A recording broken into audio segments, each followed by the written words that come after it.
Berdasarkan hasil dari pengamatan seorang ahli biogeografi yang bernama Alfred Russel Wallace, ia berpendapat bahwa dahulu Sumatera, Kalimantan, Jawa, dan juga Bali menjadi bagian dari benua Asia.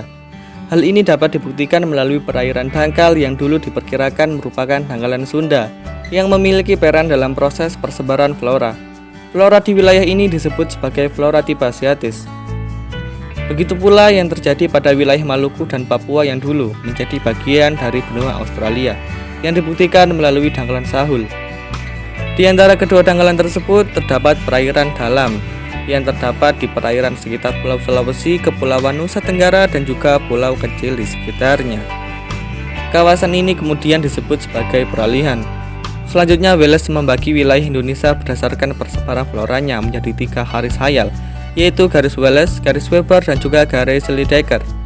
Ketiga garis ini menunjukkan pembagian flora antara kawasan tipe satu dengan lainnya. Berikut merupakan tipe flora dan yang terbagi berdasarkan garis hayal, yaitu yang pertama ada flora Indonesia bagian barat atau tipe asiatis. Flora ini bersifat heterogen karena dipengaruhi oleh iklim tropis dengan curah hujan yang tinggi.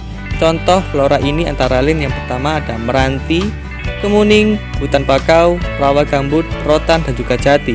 Yang kedua ada flora Indonesia bagian peralihan atau Wallace. Flora tipe ini bersifat homogen karena dipengaruhi oleh curah hujan yang rendah dan daerahnya yang relatif kering, didominasi oleh stepa tropis dan juga sabana.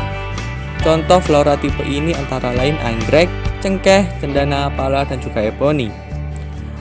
Yang ketiga ada flora Indonesia bagian timur atau bisa disebut dengan tipe Australis.